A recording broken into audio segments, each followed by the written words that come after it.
Halo semuanya, selamat berjumpa kembali dalam pembelajaran kali ini mengenal bentuk sekawan. Ayo kita lihat bersama. Bentuk sekawan dari A tambah B adalah A kurang B. Sebenarnya untuk dua suku yang dipisahkan dengan tanda tambah, maka sekawannya tanda kurang dan sebaliknya. Dengan demikian, kalau bentuk sekawan dari akar A tambah akar B adalah akar A kurang akar B. Kita lanjut ke perkalian bentuk sekawan. Kalau perkalian bentuk sekawan, kita sudah punya dua bentuk.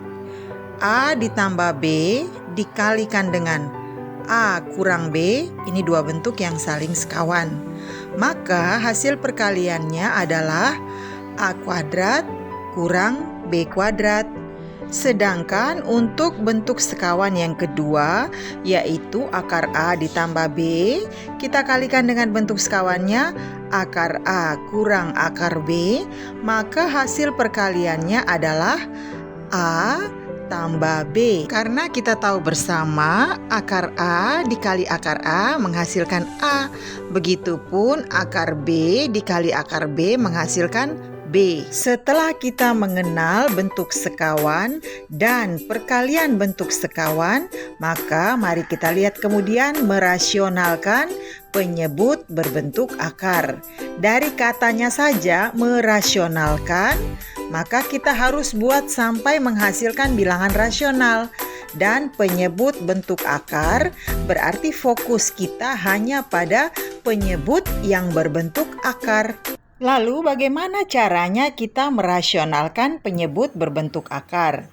Jika penyebutnya terdiri dari satu suku dan suku itu berbentuk akar, maka harus dikalikan dengan akar yang sama. Contohnya begini, bentuk A dibagi akar B.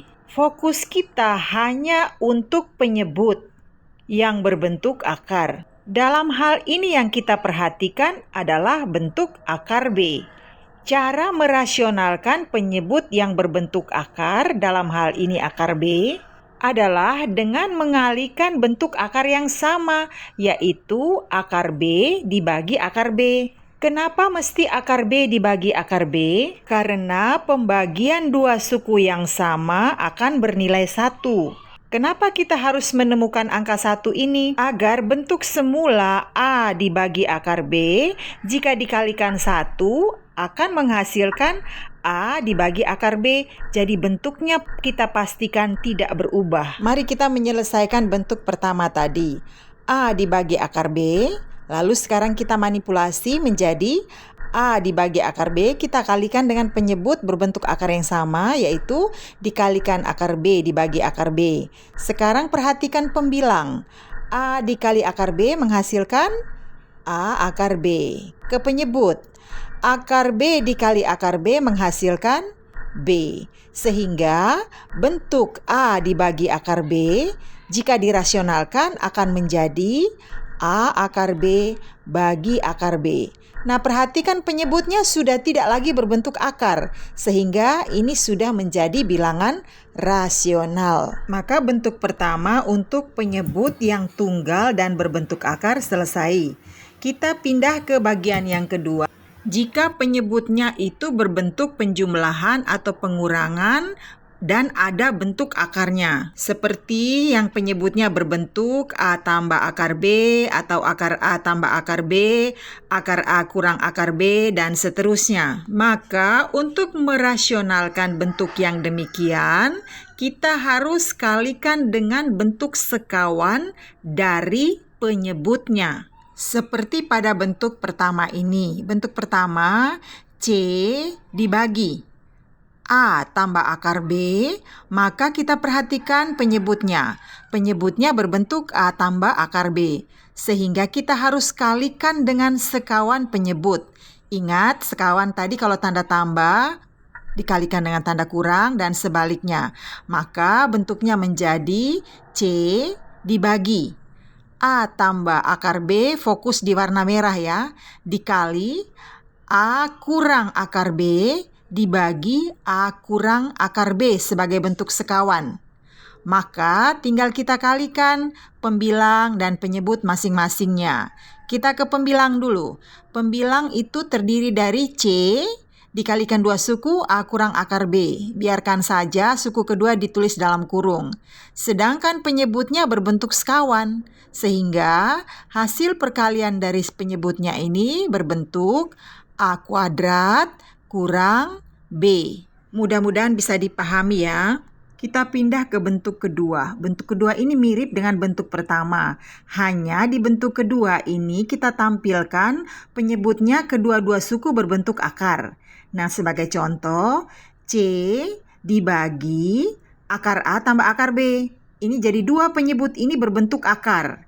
Nah, yang sama prosedurnya kita perhatikan yang tanda merah ya. Sama dengan C dibagi akar A tambah B, ini bentuk semula.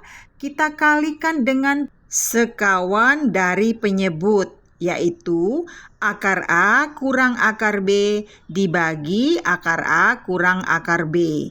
Kita perhatikan masing-masing pembilang dan penyebut ya. Kita mulai dari pembilang. Pembilang ini terdiri dari suku pertamanya C dan suku kedua ada 2 suku ya, akar A kurang akar B, tinggal ditulis dalam kurung. Selanjutnya kita fokus perhatian ke penyebut. Nah, penyebut ini perkalian berbentuk sekawan sehingga menghasilkan A kurang B. Untuk memperdalam konsep tersebut, mari kita perhatikan contoh berikut. Kita mulai dengan contoh yang pertama. Ini ada bentuk penyebut berbentuk akar dan tunggal. Contohnya 3 dibagi akar 2. Nah, ini harus dikalikan dengan bentuk akar ya, yaitu 3 dibagi akar 2, fokus ke tulisan merah, dikali akar 2 per akar 2. Sehingga untuk penyebutnya itu akar 2 kali akar 2 menjadi 2 dan pembilangnya 3 akar 2. Sehingga bentuk sederhana dari 3 dibagi akar 2 adalah 3 akar 2 per 2 atau 3 per 2 akar 2. Selanjutnya kita perhatikan contoh kedua. Contoh kedua ini diberikan penyebut berbentuk 2 suku sekawan, yaitu 13 dibagi 4 kurang akar 3. Nah, kita kalikan dengan sekawan penyebut, fokus di tulisan merah.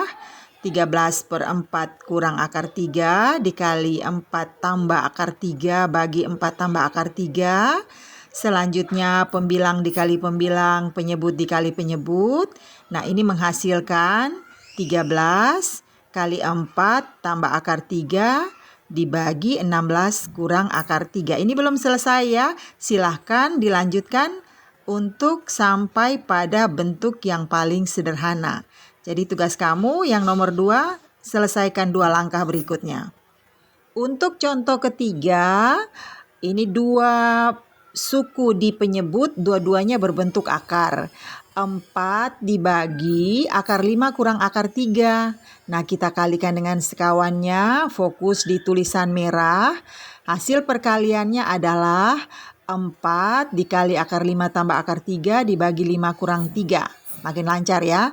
Nah, ini tinggal dikalikan pembilang dengan pembilang, penyebut dengan penyebut, menghasilkan 4 kali akar 5 tambah akar 3 per 2. Dan seterusnya tinggal disederhanakan bentuk ini sehingga menghasilkan 2 akar 5 ditambah 2 akar 3. Mudah-mudahan dengan 3 contoh ini memperkuat pemahaman kita bagaimana kita merasionalkan penyebut berbentuk akar. Selanjutnya sampailah kita ke sesi soal latihan. Nah, di sini kalian harus berlatih agar semua konsep yang sudah kita pelajari itu bisa mendapat penguatan. Ada 6 buah soal yang masing-masing mempunyai tipikal berbeda. Silakan bekerja di dalam kelompok dan saling berdiskusi. Hubungi guru jika Anda mengalami kesulitan, karena guru adalah fasilitator pembelajaran kalian. Jangan lupa tinggalkan komen jika Anda membutuhkan diskusi lebih lanjut. Sekian dan terima kasih. Sampai jumpa. Bye-bye.